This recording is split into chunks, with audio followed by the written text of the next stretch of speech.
Hey, I'm J.R. Lay. Welcome back to another Level Up Business podcast. Today, I am joined by Shannon McLay, who is the founder of Collective Wellness Revival. And today, we're going to have a deeply honest, transformational conversation about her story. Now, Shannon's story isn't just about building a business. It's about rebuilding a life. From facing personal darkness to finding spiritual clarity, Shannon opens up about how her faith, her intuition, and awakened sense of purpose really helped guide her through some of the hardest moments as an entrepreneur. You might have been there yourself. You might be there right now. So if you've ever struggled behind the scenes while trying to keep everything together on the outside, this episode is for you. But first, if you are a B2B entrepreneur who has a story to share like Shannon, who has unique wisdom like Shannon, send me a text right now, 832-240-1922, because I want to show you how easy it is for you to unlock, to capture, to share, to amplify your unique wisdom by turning video content like the one you're watching right now into a best-selling book in just 90 days. Let's get into the conversation with Shannon. Before we get too far into where you've been and where you're headed, and thank you for just opening up the space for this, because I think from what you've experienced, you're not the only one. I know I've had some dark night of the soul moments myself, really deep valleys. Let's just start off on a positive note. What is good for you right now? What's giving you a lot of energy with where you're at today? What's good is honestly every day is great. You know, like when you, and I know everybody says this, when you get to a really dark place, you go to like what feels like your version of hell on earth, you know, like, and all of us, that looks different. But like when you come through that, you're just like, the sun shines brighter, the air smells better, like everything just feels like alive and electric. And I'm working on this new project. I'm working on a number of new projects. And what's funny is like, I'm trying to like learn from the painful lessons of my first entrepreneurial endeavor that lasted 12 years, which is a lot longer than most people's, and a lot of narratives, a lot of storylines I told myself in that, you know, I didn't come this far just to come this far. And P.S., by the way, sometimes you do go that far just to go that far, and it's okay. And it doesn't matter if it's 6 months, 7 years, or 12 years like me. And if you don't cross whatever finish line you set for yourself or goals, like you're still on the right journey. It was still, everything was supposed to happen exactly how it was. And I know that that was me, but like now I feel like I got such a gift being taken out of it. You know, I say my 3 days in the mental institution was literally like the greatest gift from God of my life. Like after my son, it's a pretty strong second greatest teaching opportunity. And it's not one that I recommend for other people. I want to be very clear about that. I'm laughing, and I can laugh at this because that's me. And like, that's what I was supposed to go through. But like, I wouldn't recommend this for anybody. Like I went through it. I had, you know, when you have 3 days where you don't have your phone, you don't have anything, like for the most part, I was in a room by myself with a babysitter to make sure I didn't hurt myself. You do a lot of soul searching. You do a lot of like, how the hell did I get here? You know, what led me here? Why am I here? And I have this all over my website. I've said this before, but I'm a woman of faith. I believe in a God. I believe in a higher power authority. I believe in all that. And I had a lot of time with him in 3 days, you know? Well, that's fantastic context. And I think, you know, I got to just tell you, it is amazing what this podcast is opening up for other entrepreneurs to share unintentionally. And I'm getting goosebumps thinking about this. I'm hearing more and more stories of faith. Yeah. I'm hearing more and more stories of connecting to a higher power, which is called different things by different people. Some say God, some say the universe, some say the creator, some say source, energy. I mean, Napoleon Hill writes about it and uses the name infinite intelligence. But you're right, there's something beyond us. And I think that's where, like, when I think about my vision for Level Up Business, every entrepreneur brings a uniqueness. Like, we're all made in the image and likeness of God. Therefore, we all have the ability to create. And so, but we also have struggles and challenges too, which, you know, they have lessons that can be very tough at the time. Yeah. But at the same time, they also hold gifts too, if we're open to receive them and not fight and resist. Yeah. I So totally agree, James Robert. I think there is a great awakening happening across the globe, but certainly in the United States. I mean, we're due for an awakening, and I'm seeing it in my networks too. And it's part of what I'm tapping into my new business and forcing people back to the source, James Robert, right? Because like part of that messaging I got when I was in the institution was that times are difficult, like evil is here, this is not a good time. But then I also was hearing God's here too. And I do feel like kind of us God warriors kind of have been in the thick of it. A lot of us in the thick of it for a number of years in various situations, in various learning our tough lessons. Like I call it our desert times, like how many times in the Bible talks about going in the desert when you don't have anything and you just have, yourself and faith and God and all that kind of stuff. And I feel like a lot of us have been in that. And in the last few months, a lot of us have been waking up out of it because as the other side, as the evil and the horrible things keep growing in the United States and getting more noise, I think those of us with souls and remember your souls are just like getting lit up to fight it, and that's what I feel like. And part of what I want to do is help people connect to that. You are beautiful. You are a spiritual being. Like we're more than like what we are here, and we're capable of so much more. Absolutely. And we're not fighting our neighbors, and we're loving more. Well, and I think that's the thing. If you think about every positive human relationship, there are 3 different levels. This was actually a model that I wrote about in my first book. It's a model that my wife and I came up together through the marriage preparation that we were doing with couples, because we started to pattern match and identify where couples would thrive and where couples might struggle. Because it all comes down to communication. And by no means am I a communication expert. Just even this weekend, we were having a conversation of how we could both improve in communication in both sides, because you have a communicator and you have a receiver, and you have a receiver and you have a communicator. And at the foundation, and when I ask people, well, what's at the foundation of every relationship, they say trust. And I go, there's something that comes before trust. You're on the right path, but trust, I would say, is more in the glue. It's the middle. It's what binds us together. But the foundation of every relationship is respect. Yeah. And respect, you want to respect others. Like that's key to good human relationship. But to respect others, more often than not, you have to respect yourself first. And I think I know where I've struggled the most in just my entrepreneurial journey. I wasn't respecting myself. No. Yeah. Most entrepreneurs don't. What keeps coming to me over and over again is just the whole airplane concept of like put your oxygen mask on first. And most entrepreneurs don't. They're the last ones off the plane jumping out, or going down with the plane. Going down, they just take the plane down. Yeah. They want to get everyone off, or the boat. Last person out. Everybody else is safe but me. Oh, you need oxygen. Okay. And that was what killed me. What's funny is I got into the institution and then I was diagnosed as bipolar 1, which my mom was like, BS. She's freaking 46 years old, never had a thing. Like, that's not it. And I knew it wasn't it either. That's just what they wanted to label me at. What I knew when I got out is I was just an overworker. What's funny to me that was coming to me in my breakdown was I kept hearing save Mr. Banks. Like, I got to save Mr. Banks, which is from the movie Mary Poppins, which I love. And Mr. Banks is the dad, who's overworking. And interestingly, works for a bank, a financial institution, which I was in a financial institution startup, and honestly creating a new bank. So I think it's funny that I kept making that connections, and I was like, we got to save Mr. Banks.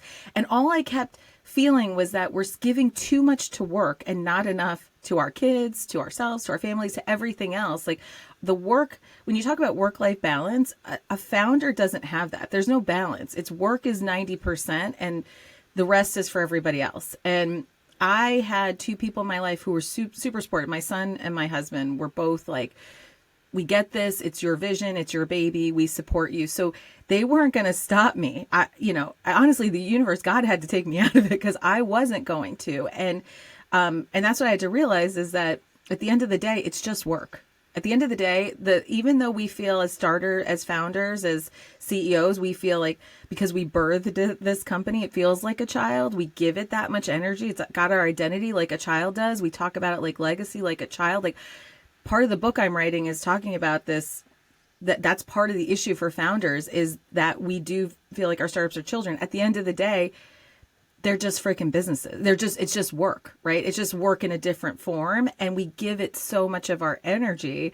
Meanwhile, at the end of the day, when I had that breakdown, the only two people who were there, the only two people who saw me at my worst, other than the EMTs who took me out in handcuffs, were my husband and my son, who had to see that, and then the lesson I learned since then, because I'm 2 months since then, is here I was giving all this energy. I was like, I can't let my investors down. I can't let my clients down. Can't let my employees down. All these people I can't let down. It's been 2 months, James Robert, since I've been out of the institution. While I was in there, the investors sold my company to another company that I specifically rejected before I went into the institution. So there goes the investor support that I was caring about. I've heard from 4 out of 20 of my employees. Not even like a, hey, how you doing? You were in a mental institution, and they all know it. I've only heard from 4 of them. And I only heard from a handful of clients, and the clients was like, how do I get a new trainer? How does somebody else help me? And I am so thankful for this aha, James Robert, right? Because like my husband's upset, my son's upset that he's like, your employees haven't reached out to me, and they all know them. They were all in my home for a holiday party just this past December, and they're just all like upset for me. And I'm not upset because I'm like, I got such a gift of vision, right? Like here I was killing myself for people, even in a founder seat, like feeling like I'm killing myself, that all these people care that I'm doing it, and none of them did, or a very small minority. Well, that's where I want to just pause for a moment, and I want to roll back for context, because you and I have known each other for quite a while at this point. We've had multiple conversations. I've even had you on, I think, 2 conversations on my other podcast. I've been on your podcast. So we've gotten to know each other over the years. And I'm more interested to get to know you even better now as you keep going down this path, going down this journey, because I think this is the authentic intelligence, not the artificial intelligence, but the authentic intelligence that I'm more interested in unlocking, capturing, and amplifying to the world, because it is as an entrepreneur, as a founder, it can feel like a lonely road. You do sometimes, and I even know from a mental health standpoint, like I've had to deal with this myself. Mm-hmm. I learned from Justin Breen, another entrepreneur. He was like, most entrepreneurs have dealt with either some sort of mental health issue, bankruptcy, neurodivergency. Like there's all of these complexities that can at one point or time or multiple times, as I've been, you kind of feel like the crazy person every now and then. I mean, even just this past weekend, someone was texting me, another entrepreneur, 25-year entrepreneur. He was like, do you ever feel like you're on an island and you're the only one? You're surrounded by people, but no one can relate. No one gets it. Yeah. To you. So let's just context for those watching and for those listening. Let's just roll back of how we got up to this point, because as you mentioned before, you financial services, 12 years, because I think it was 2014, if my memory is correct, that you started this venture back then. Yep, it was about then. Yeah, I'm trying to think now. It was 12 years. Yeah, so we're in 2013. 2013, okay, yeah. 2013. See, it's rounding error on my part. I'm 47 now, James Robert. I'm like, I don't know. Like, I'm in that weird, everything kind of blurs after 30. Yeah, well, so take us back, because you had this vision, and I think that's the point too, is like, I've been doing this for 23 years myself. I mean, this is all I've known. I've never worked, quote unquote, corporate. I started in college, and I've been through 3 iterations as an entrepreneur myself. But for me, and I think my biggest dark night of the soul moments as an entrepreneur have come when I attached my identity to the business. Yeah, most of us do too, because so my idea was Financial Gym. It came to me out of the blue. I had nothing but corporate experience before that. So when I went to college, I became a business major. I became a business major because I wanted to make money. I graduated. I had a job in investment banking with Bank of America. And I told people for years, I am not changing the world. I'm just making money. Like I literally said that out loud. Then I hit 30 and life started shifting up, and I was like, that doesn't really resonate anymore. And I was working for a hedge fund, and then I ended up going back to the Bank of America, but like stuff was shifting in my life. And I've already documented all this on other podcasts, but like stuff was shifting in my life. And then I was in the middle of working as a financial advisor, and that's when the idea for the gym came to me. And it came to me like a lightning bolt out of the blue, and I couldn't stop thinking about it. I was like obsessed. I saw it all clearly. I was like, it's physical locations. It's instead of financial advisors, financial trainers, jeans and t-shirts, monthly subscription. Like I saw the whole thing like at once, and knew nothing about a startup, knew nothing about creating it, and worked through 12 years and went through every version of it. Like just me alone in my house trying to figure out what financial training is, to raising over $14 million in capital between debt and equity financing, to getting the business to close to 4 million in revenue, to opening gym locations across the country, to the breakdown of it all too, then to declining revenue and, difficulty fundraising because the VC market and the startup market has been shut down since the IPO market's been shut down, which has been since 2022 now. So we're on like 3 years and we haven't had that in the world. It's a real reckoning of like the venture capital world for the last 3 years. So I've got to experience that. All of it. I literally, we had 70 employees down. I went from no employees to 70 to somewhere in between. I had the whole full experience in these 12 years. That's why I don't want people to put KPIs in, like in the founder startup world, especially everything's about KPIs, especially with investors. And we do that in our lives too. I'm a type A overachiever. I'm like, give me a grade, give me a target, because that will define me.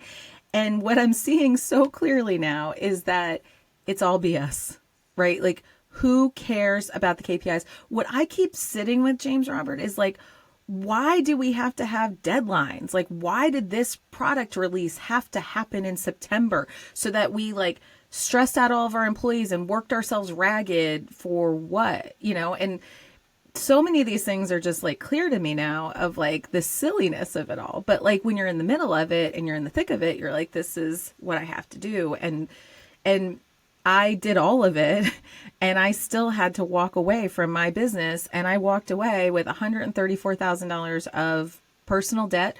I'm walking away with, hoping to get some money that was the money I gave to the business. I loaned to the business for payroll. I'm hoping to get that back at this moment. And no job and none of this stuff. And all the KPIs are gone, right? And everything I was working toward, none of it is there.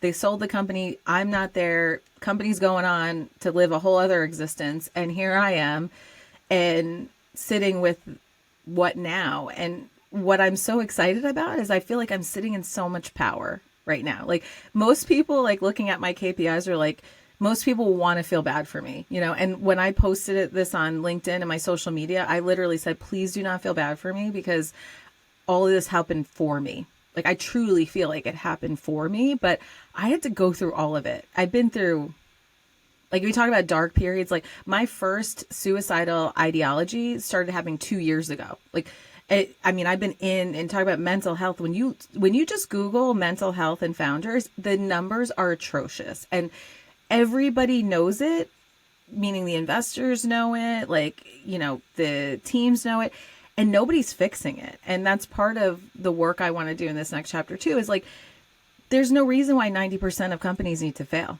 There's not. Like, should some companies fail? Yeah. Like, should some companies not even exist? Yeah. But like, there is a better number than 90%. And there is and I'm sure you've seen this in all your conversations. There is a prototype of a founder and a CEO or person starting a thing. And most of us are type A overachievers and optimistic people. Like we have the pedigree for it. It's just, there's so many challenges in our way. That's part of what I'm writing in my book is like the 1,000,000 ways your kid can die from conception to like adulthood, and the problem is, especially for first-time founders like I was, you just don't know. And the problem is the only like playbooks we have been written by the 10%ers, like they've been written by what I call, the alpha predators, the people like, I did it, so can you. And it's like, okay, only 10% of you did it.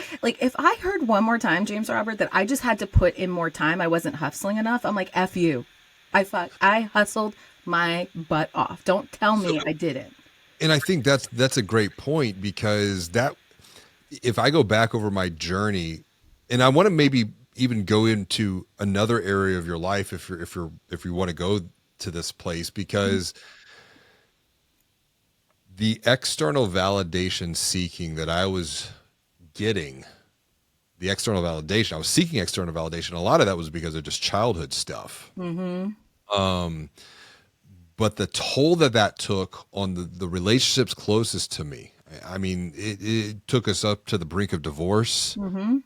I was in really bad addictions that were not healthy by any stretch of the imagination. And it's like you trade one addiction for the other addiction. And the thing when it comes to addiction is, like, Dr. Gabor Mate, what I've learned from him is, don't ask why the addiction, ask why the pain. And so I think there's this internal pain, and your perspective, it's like 95% of businesses fail. So we learn from the 5 or 10% who made it. But what, and I think the reframe here is, what are the lessons that we can learn from those that didn't? Because that's all that is learning. Well, and that's the book I'm writing, James Robert, because I'm like, we don't have that roadmap, right? Because most of us who have failed, we don't want to dig into it and like lean hard into it and say to ourselves, like, here's where I messed up. Here's where they messed up. Here's, that's hard to do. But like, I was part of the problem too. My issues was, I didn't know, like, there's things I didn't know. And that was, and I learned them, but like, we all have a part in it. And part of what I said that the chapters I'm writing, it's about, kind of conception to adulthood. Adulthood is like profitable business growing. There are so many times along the way where you should step down, where you should bring somebody else in, where you should have other support that you don't make as a founder, because you have that parent mentality. Like, I can't leave my kid. My kid will die if I'm not here. And we all have so many opportunities where we can walk away, and it's okay to walk away, but we're stuck with the KPI of it all. And for me, like, I was never going to walk away. And I talk about killing the people around you. Like, I had my husband, who I met him 4 years ago. So I was in the thick of my founder journey. This is my second husband. And so when I met him, I was like, it's my son and my business, and then you get whatever's left. Like, that was just like that. He had to accept that, right? I'm such a force of nature. I was like, this is the only way you can come in my life. And he kind of knew he couldn't talk about either of those two things, right?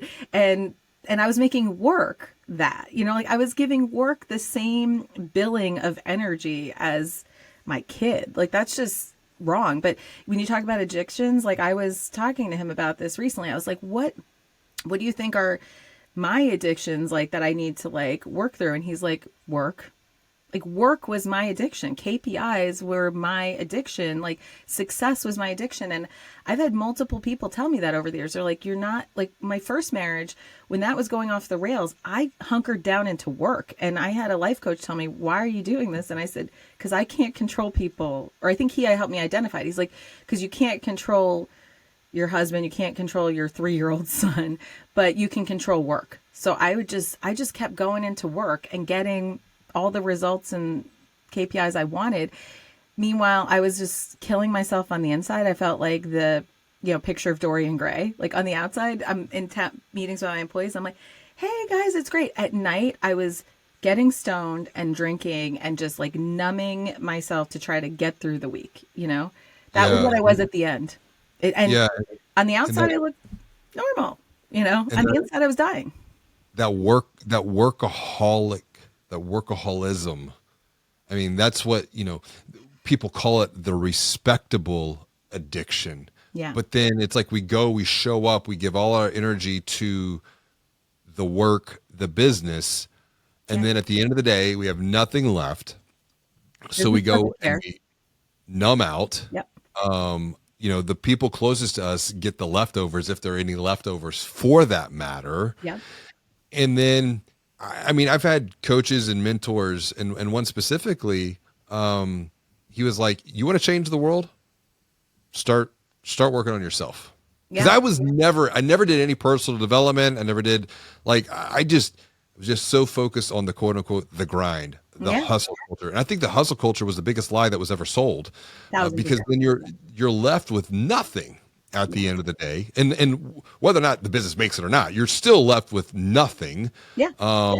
Health, and I think that's the thing. There's other ways to measure quote unquote success, and coming back to the type A, it's like, I think your words were, give me the grade. Yeah. Give me the grade. And if I make an A, I'm doing fantastic. If I make a B, well, damn it, I could do even I'm a better. loser. So So, when you think back on your experience of, and I think the way that you framed the past, and you were shifting from corporate into the entrepreneurial world, and you had this run, you had a vision. mm-hmm. You were operating from a vision that no one else could see but you. And that is what I think a lot of entrepreneurs, we live in a world to where we create Yeah. things that do not exist. I know, for example, what you were doing did not exist. Yeah. So we have this vision, but then you had this breakdown. And one of the things I've also learned from Chad Willardson, he said, sometimes you have to have a breakdown before you have a breakthrough. Yeah. So Yeah. you had this breakdown, but then you had another vision. Yeah, what's funny is I had the breakdown. I was working on, we were trying to get a transaction done for the company. I had rejected one that I knew was not going to be in the best interest of our clients and our team, because the company when I talked to them, it was 2 days before I went into the mental institution, but they were like, yeah, we're not going to lay people off right away, but in 6 months, we'll have to cut expenses by 50%, 50. So I was like, okay, well, most of my expenses are payroll. So what you're telling me is in 6 months, I got to do some more layoffs. Like, that's not what I'm signing up for. And I was working on an alternate path with our lender, with another investor group, like that literally the day before. And then that Saturday, I wake up in just a full manic state. And I documented all this in my podcast. I literally spent a whole episode talking about my crazy day and like what I did and how I ended up in the institution. And I got punched in the face in the mental institution, James Robert. Like, talk about getting a wake-up call. I literally got punched in the face. And that was a gift. And again, all of this was a gift to me. But the wake-up call I had was, saving Mr. Banks. That was my theme all day. My mom came to visit me that next day. She was like, she told me the first thing I said to her was, did we save Mr. Banks? And she realized, like, a few weeks later, we were talking about it. She's like, oh my God, Shannon, you were talking about yourself. Like, you were like, did we save Mr. Banks? Like, I was literally saying, did I save myself from this, like, craziness? And when I was in the institution, my husband brought me this sweatshirt that I had bought from Old Navy months before. And it said something like something collective wellness, or wellness collect. It said something, the Golden State Wellness Collective is what I read. Mm-hmm. And that's what it is. But I was looking at it, and because I was all out of it and stuff, I thought that God had changed the words of the sweatshirt to speak to me. Like, I was like, because that's how spoken to I felt for the next journey. Just like Financial Gym came to me and a thing, collective wellness came to me and a thing. And I was like, God changed this. P.S. He didn't. Old Navy created this shirt. But it's like, it's that whole saying, like, when the student's ready, the teacher will enter. And so... And as founders, like, we and our energies, like, we don't know when the next thing's going to come or an idea is going to come. I said to people all the time, I only got one business idea in my head. I really have two, and now I have more. Like, we can't limit ourselves with our ideas and our creativity and our energy, but like, and it comes to us in odd places. And that's when this came to me, and I saw it clearly again. And I was like, and I've been working on financial wellness for the last 12 years. And I'd always said there's 3 pillars to wellness. It's physical, it's mental, and it's financial. And my aha, like, where I got woken up was like, hey, lady, there's a 4th pillar, and it's spiritual wellness. And that's the one. It's funny because that's the one I had the most. Like, my faith kept me alive in this journey. Like, I knew I was never alone. I knew God had me on that path for a reason. Like, the irony is like talk about like a clear spiritual task. My lead investor on the Financial Gym, their headquarters is 666 3rd Avenue. Right, James? I mean, I literally signed a deal with the devil, but God allowed that to happen, and I wasn't alone. He was like, "Yep, you're going to have to face this is a hard challenge for you. You signed up for it, so and you're not going to be alone." But but then God was like, "Enough. You've had enough time with the devil. Like, did you learn from this? Like, and that 3 days really kind of felt like a download from the gym. Like, what did I learn? What am I going to do differently? How am I going to live my life differently so that I can now work on my physical, my mental, and my financial house?" Because my spiritual house was full because it had to be, because that was the only thing keeping me alive. But I want to help people access that spiritual house more, because that's what kept me alive through all of it. Hey, it's JR, and I just want to take a minute to thank you for tuning in to learn, to grow together with Shannon's unique wisdom. If you are a B2B entrepreneur, I'm willing to bet that you too have unique wisdom, that you too have a story to share like Shannon that can help elevate your brand's influence so that you can increase your revenue. But here's the thing. Let's be honest. You're probably letting self-limiting beliefs hold you back from even getting started in the first place. That's why I want to invite you to send me a text right now, 832-240-1922, because I want to show you how easy it is for you to unlock, to capture, to amplify your unique wisdom by turning video content, just like the one you're watching right now, into a best-selling book in just 90 days. Now let's get back to the show with Shannon. So I think there's a couple of points to just reflect back for you and then those watching and listening, because they might see things in their own life. If I think about how I started my entrepreneurial journey, very similar to you, it's like it was all about the money, the dollar, the bottom line. And it's like, yes, I have made a lot of money. I have lost a lot of money. I have been on the entrepreneurial revenue roller coaster. I've been on the highest of highs. I've been on the lowest of lows. I've seen everything in between. But for me, it was also the realization that there's more to measure the KPIs than just the dollars and cents.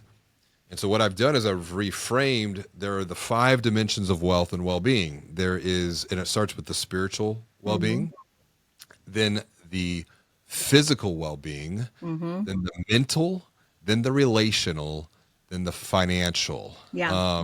It's how I rank order them. Yeah, financial house is the least. It is the least important of the houses, and I'm telling this as somebody who spent the last 12 years of her life helping people with that specific area. I am telling you, and your listeners, anybody watching this, the financial part of this equation is the least important. And I know that's really hard to understand because why?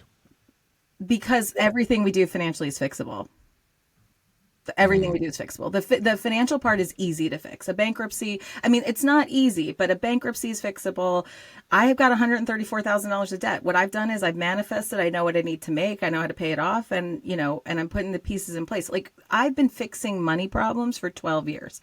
What is really hard to fix is a spiritual disconnect. Because we just feel like our souls are empty, and that's a horrible way to go about life. It's really hard to fix our mental and our physical well-being. Like, I keep thinking about how much we traumatize our brain and our bodies. We walk around with our worst enemy every day, right? Like, our brain's telling us horrible things. We're not loving our bodies. I don't know a single person who's not a narcissist who doesn't love their body, right? And so we're just constantly sitting with our worst things every day. Like, we've got to fix that. This is our vessel, like our brains, our bodies. We got to fix that. You think about what the body is. The body is a temple, right? And are we respecting? Once again, every relationship starts with respect. And are we respecting ourselves? And then I think the other thing too is when you look at these different points, how do you hear the voice of God, the intuition? And I think that's something maybe I'm even asking myself, because I'm learning to tap more into intuition. This is something that Chris Walker and we were recently talking about on the podcast, because and maybe you've thought about this, maybe you haven't, but I know, like, for example, when you think about your future and this idea of the collective wellness revival, Revival is very intentional. But the other thing, yes, it is. How long were you in the institution? 3 days. I'm lovingly calling it the asylum.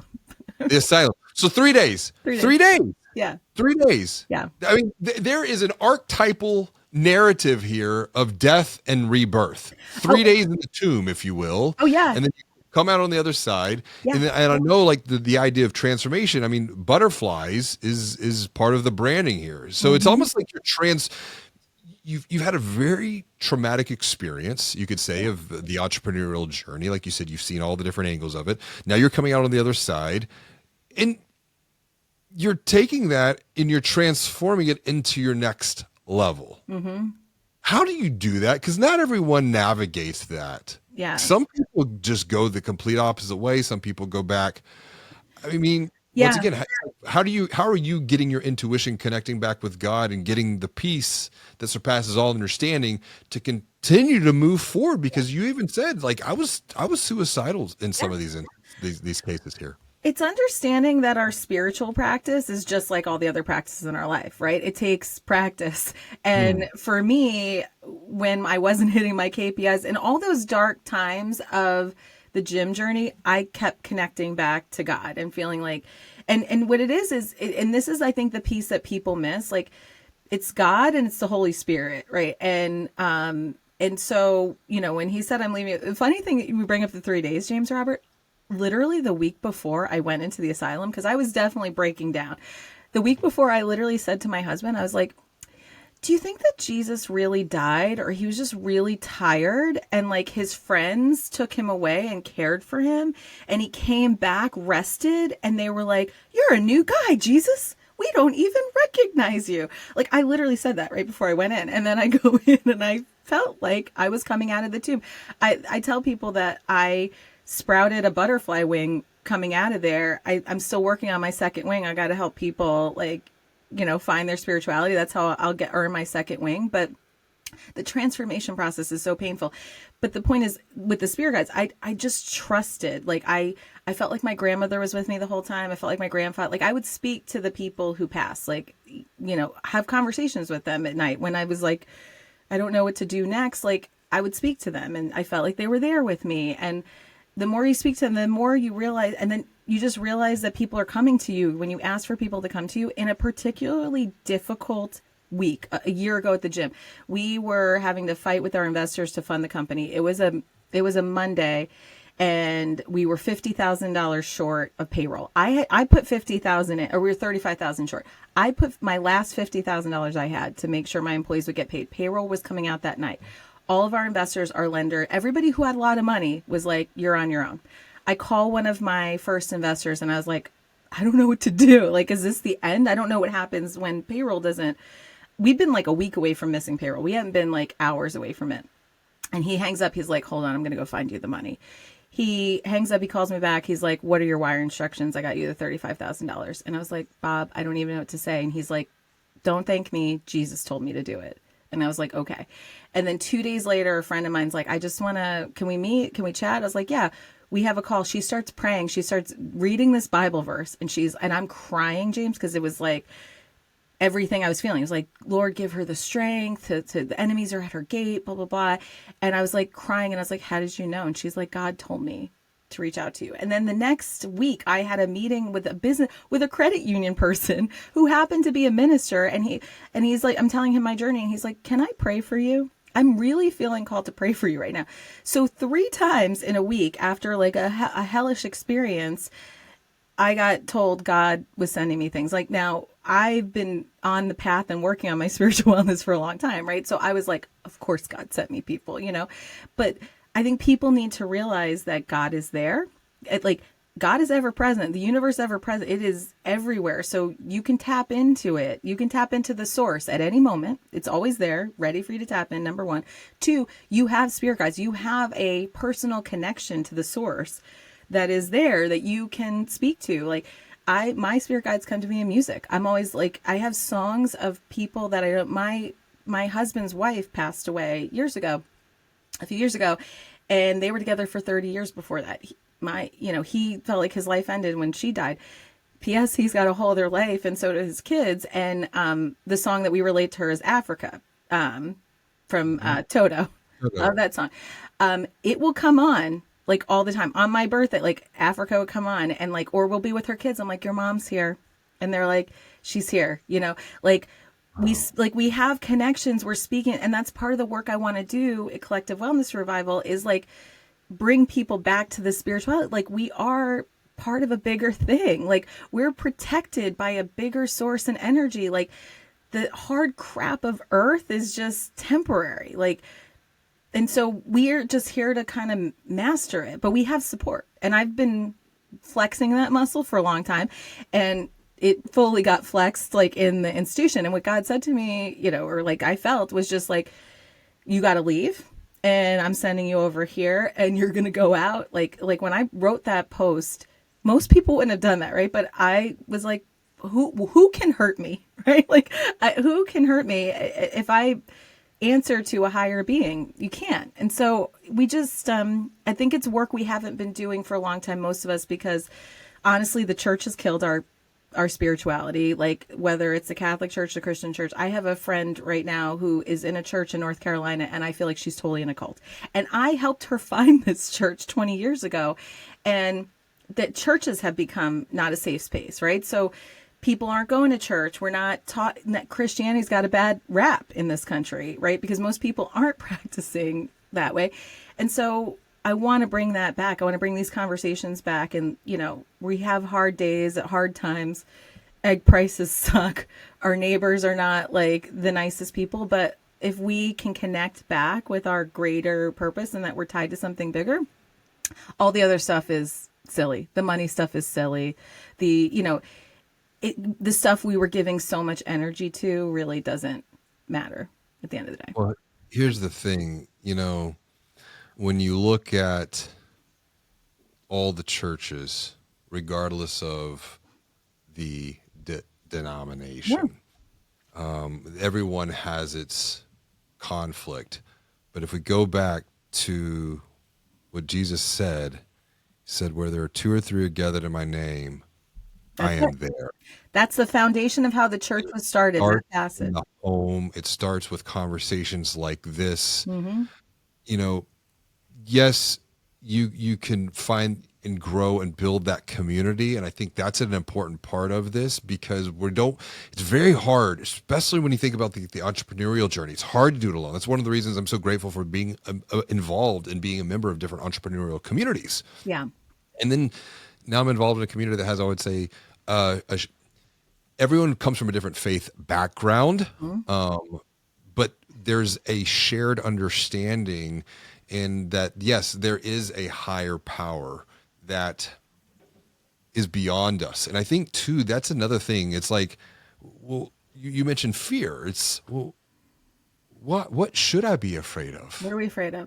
What are we afraid of? Because God's got my back, right? And I think that's been a big part of my own personal struggle and my own personal journey, is this idea of fear. Mm-hmm. And then I read a book, Outwitting the Devil by Napoleon Hill, which is probably one of the most underrated books. Many people don't know about. When you say Napoleon Hill, people think you're rich.